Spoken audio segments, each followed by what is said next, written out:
Oh!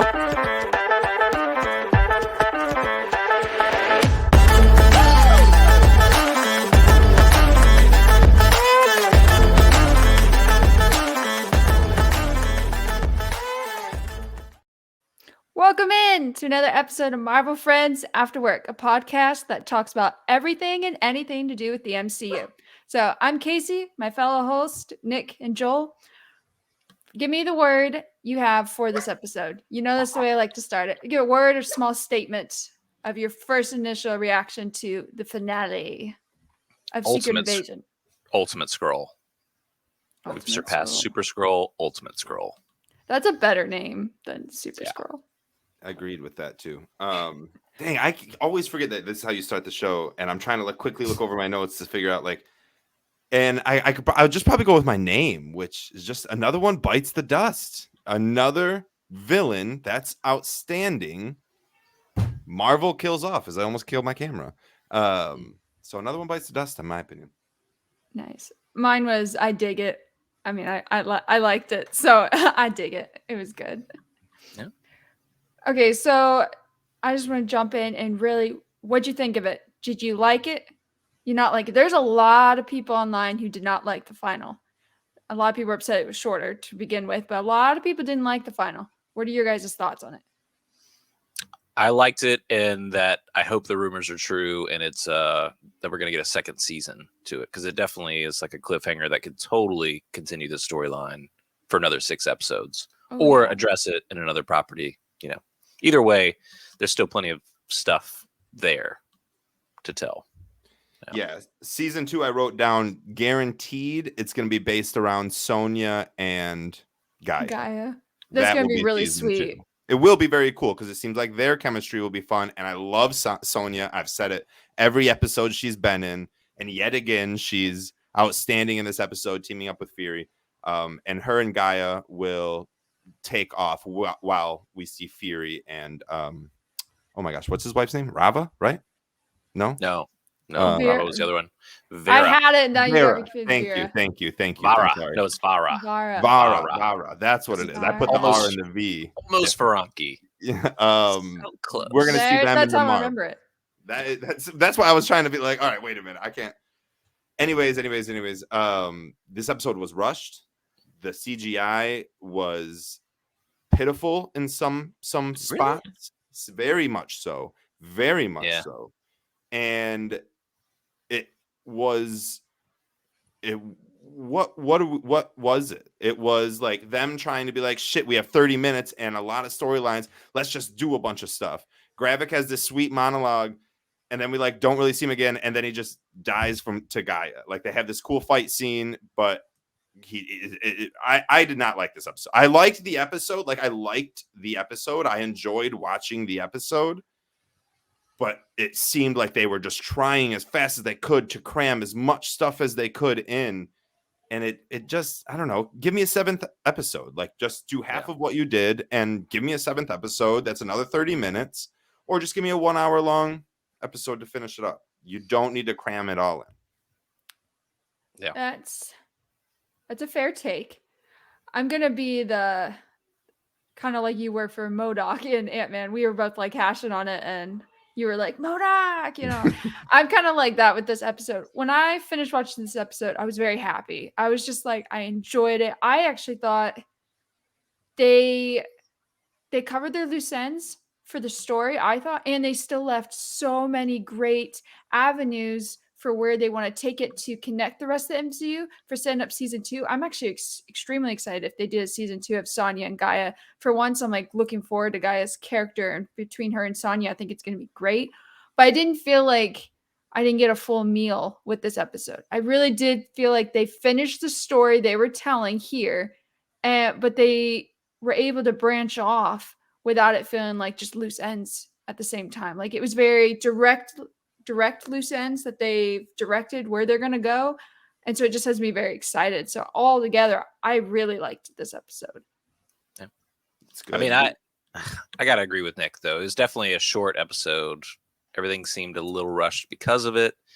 Had it been the full 57-minute episode or something, they could have added in a little more to that dialogue, because that whole scene in the reactor room was great. They could have dragged that out for half the episode, and it would have been fantastic. Everybody would have been fine with that.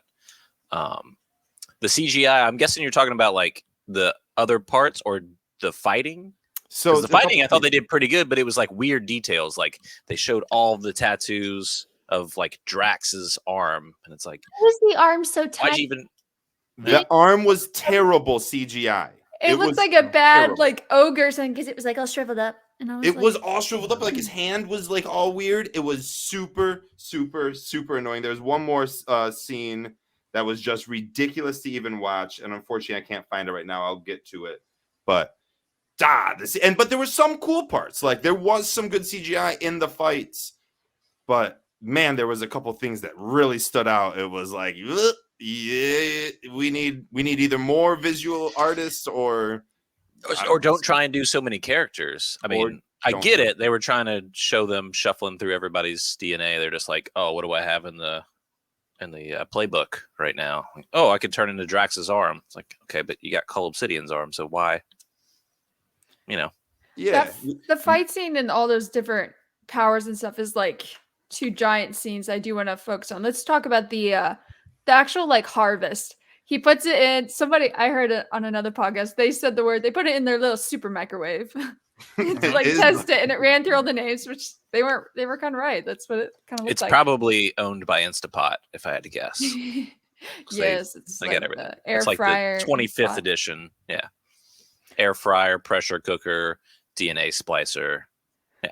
What do you think of that? Like, so yeah, they just like because we speculated, how does that work? Do they like pull out all the different DNAs? And my initial thought was no, someone's just gonna get like all the powers at once.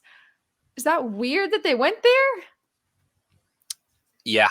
I don't really understand how you have everybody's genes in a little vial. But if you just take the science part out of the window, I thought it was very almost like funny, but like a nod to how they always use radioactivity for all these different characters, like, bitten by a radioactive spider, got spilled on by radioactive, blah, blah, blah. This one, he's literally in, well, I guess it's actually Gaia, but, they're in a nuclear waste reactor, and that's what it is. Radioactivity is giving them extra powers, boost powers. So, which is just great because Oppenheimer's coming out or came out. Yeah. Is out, you know what I mean? Which, by the way, are you guys going to see Oppenheimer at all or Barbie? I'm going to go see Oppenheimer first. In 70 point or no? Oh, I don't even know that we have that. I doubt that we have that I doubt that in too. the keys. Right. Yeah. Okay. And then Barbie, you watching that? You're doing the double feature? I don't know that I'm going to watch it in theaters. I just would feel weird going by myself to Barbie, Well, but yeah, you'd probably get arrested for that. Yeah, right. I'll find a date. I'll bring my dog. There you go. Perfect. Just back here somewhere. What about you, Casey? Are you seeing either of those two movies in theaters? I might go see Barbie in a week or two. And tickets are a little bit cheaper. I'm not dying to see it, but I do want to see it. Yeah. And I don't want to go see Oppenheimer. Is that how you pronounce it? Oppenheimer. Oppenheimer. I don't want to go see it by myself, and I don't know anybody who's going to go see it with me. So they're only showing that in 19 theaters across the nation, in the way it's supposed to be filmed, or like shown in 70 point millimeter like film, and we're going to it. So I'm very excited. Not to get us off track, but anyways, explosions. Yeah. Yes, right, exactly. Did you get the front row seat?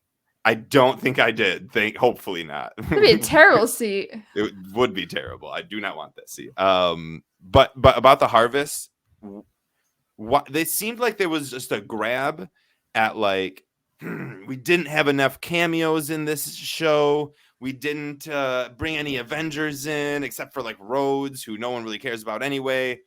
Oh, poor Rhodes. Let's just throw in a bunch of their power. We don't have to bring the people in or the characters in, but we'll throw a bunch of their powers and a couple of their arms and limbs out there, and it'll be like everyone will love it. I thought it was a grab. I thought it was a reach. It's a fictional universe. I get it, but this just seemed a little like far-fetched. Yeah. And then for just like the little powers to come out, like Drax's arm, or she turned to Mantis, or little things like that, just seemed like a bit much. In some ways, it's kind of like, I don't know, this is so unrealistic. It hurts. And it's not like a fantasy unrealistic. You're trying to make it practical, but it's just not. I did appreciate Mantis coming out. I was like, her character's like relevant. This is Dead. nice. They've actually used it. I've got the show actually playing in the background, and that scene just happened. And they did exactly what I said they were going to do. I was like, if it was Miss Marvel coming in as a cameo, she'd just like fly him up into the air and then drop him. That's exactly what they did. Yep. She puts him to sleep. Splah. Yeah. And then then punches she a hole blasts through him. the chest. Yeah. Or, But that was the whole thing. Like, why are they switching through all these other characters when they both got Captain Marvel's powers? Like, which is can defeat Thanos. Like what? right. You know, I don't think Captain Marvel is going to work here. I'm going to use. I almost call him Dave Bautista. Drax's arm, like, because that'll be way more effective. Well, to be fair, if you're both battling with like Carol Danvers' powers, you kind of have to be more strategic than that, you know, and figure out, because doing that up against each other is not doing anything. Real quick in the fight, that they one were just was pretty creative. Stalemate. Mantis was pretty creative, but other than that, all the power arms, I didn't need any of that. I didn't need any. What were your guys' thoughts that Gravik turned into a scroll during the fight, but Gaia stayed like in her shell form? Oh, but that was right after she dropped him out of the air. Like, she mantis him to sleep, and then he turns into. He was scroll the whole time. She caught his arm in the beginning when she was still Nick Fury, and then she punched him like through the ceiling, and he went flying. And so when he sat up, she walked out of like the rubble in a sense, and I she gotcha. was Gaia still. I mean, he's probably just like, why waste the energy on being this other form that I don't really care about? It seemed like the only reason he was being that form was to piss off Fury, and Fury's not even there. So that whole story monologue was wasted because it wasn't even Fury he was talking to. Let's talk about the monologue, because people are arguing about that everywhere on the internet, saying, what was the point of it? Because Fury didn't get to hear it. He wasn't there. How'd you guys feel about the monologue scene? Because it was a great monologue from his part. Gravik was just really being honest and opened up and giving the frustration that he wanted to give to Fury, just for Fury not to hear it. What are your guys' thoughts and takes on it? I thought it was amazing acting. I thought it was freaking ferocious the way he got in Fury's face. It was outstanding. I literally wrote down, Gravik is a badass actor, verbatim. He was amazing, and that was amazing until it was kind of pointless. But also, it just kind of shows them how like you've been sneaking around and playing, like, now you're trying to be sentimental and vent and let your frustration out, and you're not even doing it to the right person. Like, no one has any idea what's going on. But I have a lot of questions about turning to a scroll or not. And I don't want to go into it yet, but don't let me forget. Okay. Joe, what were your thoughts on the monologue and it not being actually Nick? I love the monologue. I feel like, as far as catharsis for Gravik's character, he did at least get to vent and get it off his chest. He wasn't getting to tell it to he thought he was telling it to the right person. So in the moment, he was probably feeling the catharsis of it. But I do think that Gaia kind of sympathizes with him. Like, she grew up kind of in that same deal. I don't know how much she was actually a player for Nick Fury, but you got to think they were both kind of operatives if Talos was working for him. So right. I do wish, like I said, if the fight would have gone longer, the story would have gone longer, it would have been kind of cool to see her reveal herself as Gaia and have a conversation as Gaia with him, instead of just the little fight at the end where he says something snotty and she kills him, you know? Right. And that was I know a lot of people really feel like Nick should have heard that monologue, but You mean Fury? There's like, no one calls him Nick. Yeah, it's true. Maybe I'm a scroll. You don't know that. Oops, I gave it away.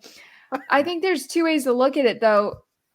Gaia hearing that speech from Gravik was almost just as impactful as Nick or Fury. Sorry, Nick Fury, whatever you want to call it. Fury hearing it, because Gaia was walking that line, right? She wasn't really sure what side of the battle she wanted to be on.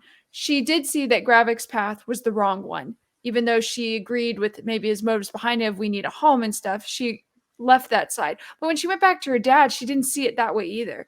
So for her to hear Gravik like really just speak from his soul what was wrong and why he was going about it and stuff, and how broken it really tore him apart and how he got to there. I think it was really important for her character to see, I don't want to do that same thing.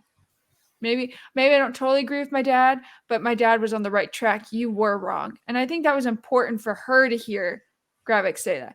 Now, as far as people getting upset because Fury should have heard what Gravik went through and why it was Fury's fault, I think Fury is already well aware why Gravik's doing what he's doing. You know, he worked under him. I think he was just one step ahead of him in that sense. He knew he let him down. He knew it was all his fault. He's known this whole time. And I think that's why Fury's been very closed off to telling anybody maybe about it, because he already knew. So I don't think it was really necessary for him to hear Gravik's speech, in my opinion. As far as like constructive criticism, though, they could have easily just put like an earbud in Emilia Clarke's that's what I was thinking. ear, and then just shown him like facepalm, you know, like, wow, I really messed this guy up. I was like, they're spies. He could have been telling her, okay, say this. You know, like, I don't know. But you couldn't, because at the time we thought it was Nick Fury that he was talking to. So you couldn't like just be like, here's another Nick Fury who's all sad and depressed, because that's what made us like, is that really Nick Fury? Why is he coughing so much? Like, you know. Did you guys suspect that it was Gaia sooner than the reveal? Yeah, because I thought Fury was faking the radioactive stuff. Like, I thought he had already taken the little potion. I did too. And then as he dropped the stuff into the middle, I was like, okay, so they're playing a game here. Who is it? Who's the Skrull? I thought it was going to be Talos's wife, because we had talked about that. Nick had said that she was probably still alive. I did not think it was going to be Gaia, though. But as soon as they turned the reactor on and they were both in there, that's when it was like, okay, we're going to have a super Skrull off. Yeah, I definitely assumed and knew it was going to be Gaia, because we were going to get the Gaia versus Gravik battle at the end. Gaia, like this, you bring in this high, like top of the line actress to play this character, and I don't know, I felt like she got underutilized in this show, but that's what I'm hoping kind of propels into like season 2. But yeah, like I definitely thought at one second, oh, maybe it's, you know, Talos's wife. I mean, there was probably like 12 different people that went through my head who it could be, but I most definitely honestly, and it wasn't even before like the coffin and all that. Right as Fury shoots the 2 Russian guards, like I just was already, which we end up seeing Fury like be pretty stealthy and badass later in the show. But right there, my immediate thought was, oh, Nick Fury's too old for that. That is not Nick Fury. That is someone who is being stealthy, who can sneak through the woods, you know, send a car, snipe him in the back of the head. And then you start seeing him cough and cough and cough. And you're like, okay, definitely like foreshadowing that, or not foreshadowing, but like portraying that this is not Nick Fury. See, it was the invisible or the non-driver in the car, how the car kind of pulled up, but it seemed like no one was driving it. I kind of was suspicious it was Gaia or someone from there, because I thought maybe she was just invisible. And then Nick Fury showed up, and I was thinking, okay, Can she turn invisible? I wasn't sure. I wasn't sure what powers they had. You don't know what? I think she just did the old, Scroll, like, bro. you put a brick on the gas pedal and you I thought tie it was a paperclip. piece of yarn to the steering wheel. Oh, You just let it drive. But it did drive a very straight line, almost like it was, you know, a Tesla driving itself Right. down that slightly curvy road, and it matched that curve perfectly before it blasted. I'm not going to let us go on without asking this question. So when a Skrull gets a body, that body gets put in the laser thing, right? They're like in the pod. If they were probably replacing somebody more noticeable. If they want to keep the memories, it's the only reason they're keeping them in those pods.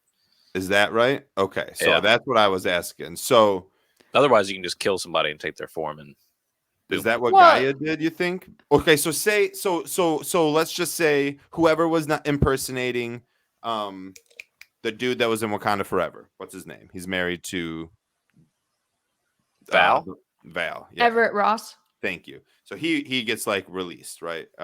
He's like in the pod at the end, and he gets free. Whoever was portraying him isn't dead, right? They didn't kill whoever that was, you know. Yeah, he fell off the roof in the very beginning.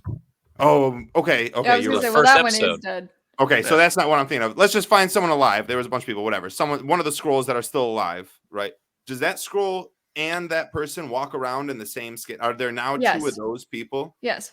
They can sim that's how somebody you would know. without killing them or having to freeze them.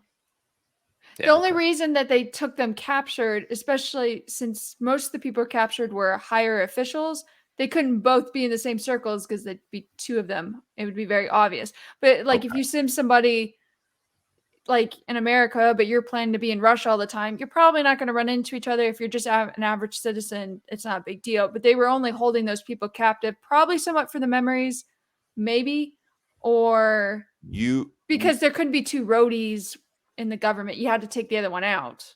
We can't Yeah. have that in America. I'm sorry, but the scrolls can't stay here. Like they can't. I'm on President Ritson's side right now. Like, no. That didn't will even- cause the utmost confusion. You can portray someone, go murder someone, and then stop portraying them, and they'll I be like, don't know if brutally saying we're going to kill you all is the right way to handle that. I don't know if that's Right. maybe It's the not right way very to handle it. diplomatic. Especially not publicly in the news like that. It may be more tactful. It most definitely turned up, like they said, that some vigilantes, like in the end, just killing like humans, innocent humans, and stuff like that. But that can't happen. Scrolls can't be here. That could not, like in real life, that can't happen. And in Marvel life, like you cannot coincide with someone who can just be someone else, do something, and then be someone else and go away. But they said all non-Earthlings or not all aliens of said all sort of right, yeah, kind. which was interesting. Because I mean that includes what, the Hulk's son with the terrible haircut and all of the Asgardians. But won't they include like mutants or people like Miss Marvel and stuff like that? They have Yeah, I mean we don't powers. really have any mutants yet. But No, but when he they set it come in, up. right? Yeah. Yeah. So like when Mantis and Drax came for the holiday special, they could have just been like thrown in jail, which obviously Technically, they doesn't that couldn't mean have. like but- Star-Lord? Star-Lord? Well, no, because he's American born, No, right? he's part human. But he is As part far alien, as though. as far as everyone knows, he's human. They Yeah, don't know that he's half celestial. Yeah. Celestial, Yeah. yeah.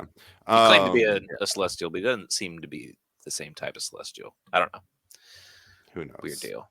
Yeah. I'm glad we did get that up though, But- because I was like, so what's happening with all the people that are portraying the people that were just let go, and they come stumbling in to their home after 10, 15 years or whatever, and their wife is like, "Ah, sorry. Hey, honey, I'm home. What are you doing? That You could know get exactly awkward. the scene. You put it in your own head. I didn't How even did say they anything. do that in Spider-Man Far From Home when Aunt May's still on stage? She goes, "It was crazy. When I flipped back, someone thought I was a ghost. Someone thought I was the mistress." Yeah, the same thing. Just... That's so funny. That is great. Yeah. There was and a then group. also, Go I'm sorry. Go ahead. Well, I was gonna say, we were talking about like how Ritson put out that thing to encourage people more or less to go out and attack the scrolls. Like he said, no scrolls. So everyone that takes that literally is going to go out, start hunting scrolls, vigilante style. And they had the wolf pack or something, and it was Agents of Shield. I don't know that either one of you has watched that, but they Not basically did the exactly. same thing except against the Inhumans. They were like trying to find the Inhumans, trying to exterminate them. Just genocide, grassroots genocide. I did notice that Fury said on the phone with him, he said that sounds like a one-term president kind of move, which kind of sets up, is it Brave New World or Thunderbolts where Thunderbolts. Oh no, Brave New World was first, right? is that when Then Thunderbolts. the new Yeah, president Harrison Ford is is in Brave New World. Yes, what's his Thunderbolt name Ross. in the movie? Thunderbolt Ross. Yes. But Thunderbolt Ross is definitely right on page with this, unless he's playing a different, if he's like, oh no, I'll kiss the babies and shake the hands and even the Dunno. superheroes' hands, because so far he's been an asshole to all the superpowered people. So Can I just also bring up one last gripe about this episode, which is when these people get released from the pods at the end of the show, and they're like, and they come like walking out of the door, and it was the worst acting I've ever seen by every single person ever. Even when Rhodes like falls out of his pod, like, and Gaia like catches him while everyone else is just walking out. The Avenger, it like can't use his legs. The Rhodes is worst probably the acting best acting, but Wait, what? Rhodes was probably the best acting there. I He mean, probably was, honestly. to be out of them fair, all. as an They were actor, terrible. most of these people are not extras, but it's like you have a very small part, right? You just have to walk out of the building from these pods. I mean, what kind of experience do you draw like to your mind to like be able to act this? You want to pretend you've been hostage in a pod being like brain zapped for this long in a radioactive place. What emotion do you bring to that role? A Confusion, lot of emotions. I feel like I could happy. have done 10 times better than all of them. Every single person that came out of that pod was embarrassing. Than And Don Cheadle? You think you could have acted better than Don Cheadle? yeah, in that guaranteed I could act Don Cheadle coming out of the pod. I think I know what you're talking about, but I think the point of him being like all dazed and whatever was supposed to set up a suspense of like, is he going to take a step or not? Because he wanted to know if he's been a Skrull since before Civil War or not. So, he gets and then they paralyzed. they didn't give us a time. They said a very long time. Which is why another thing that's like, it's got to be a season 2 or they're going to come back and address this because A lot of people think obviously everybody wants to know that. A lot of people says he looks like he was in like kind of like a hospital gown, thinking it was right after the Civil War accident. So a lot of people are thinking it was Civil War after Civil War at some point. I didn't notice the gown, but I just remember looking and being like, is he going to step out? Is he going to step out? And then he didn't step out. They had to carry him. He fell out. Does that count? Well, no, he they could have been grabbed him. stiff They from grabbed standing there that long. So it didn't have I to mean, I mean would your be, legs yeah. didn't work. I hated that whole scene. I really, really, really did. My question was, I was kind of like, so it's like they not like radioactive doesn't bother these people, or like you have to be there for a while. I feel like that's a huge another thing of science issue. being like definitely some long-term issues while living in a nuclear. Now I could believe that they could be safe maybe while they were hooked up to the pods for whatever reason, but like maybe when they they're were all walking mutants. out, they're being exposed. I don't know. Maybe they're all mutants. I don't mind that idea. At the very end, when Sonya and Guy are working together and they go to like a giant room or warehouse full of like hundreds of people in those pods, I wonder where that was. I wonder if that was at the compound or someplace else. Well, it wouldn't have been the same place, right? I mean, where did Sonya meet Fury? Was that after he crossed? Sonya meet Fury when? You mean Gaia? Sonya met Fury when they were fighting together at the hospital? No. When he flies over in the previous episode, that's what I'm talking about. Previous episode. In Finland? Yeah, he flies over to Finland. He talks with her there. Does she go anywhere else besides Finland? We don't see her until the hospital when she makes that call to Rhodey. Which she's badass in. And when Fury pops Rhodey in the forehead, that was a nice little. I wasn't ready for that, and I was like, "Hey, that's a good scene. I like that." Another forehead shot. Yeah, the forehead shot. It's purple, man. Are you colorblind? Or purple? Yeah, I am colorblind. Yeah, I don't know. Whatever shade that is. What color is that? Blue? Purple. It's purple. See, blue. What color does it look to you? Blue and purple, green and brown, like black and deep dark purple. Those all like they're just one shade. They're just one shade. Like you can't tell the difference unless they're like extremely vibrant. You can like tell. Skrull. I might be. It's a Skrull. Stay tuned till next week to find out if Nick is a Skrull or. I probably. Oh yeah, we are out of time. Fuck. We're getting there. So that's gonna wrap it up for pretty much our instant reaction for at least the finale. So next week we hope to do more into the whole rest of the series. Wait, can you guys hear me? Yes, dude. Anytime I try to play this outro, it like muffles you, but then we end the show and it sounds great while you're talking. So I don't know what's going on. Okay, so no music for the last part, or maybe there is. I don't know. So join us next week, guys. We're gonna go over probably the rest of the series and try to like cover more of our whole thoughts on it. And then the Marvels trailer just dropped, so we're gonna be talking about that too. Follow us on our socials: Instagram, Twitter, Reddit. You can now find us on YouTube. Please go check out our channel and please subscribe. So, hope to see you guys next week. See ya. Let's go.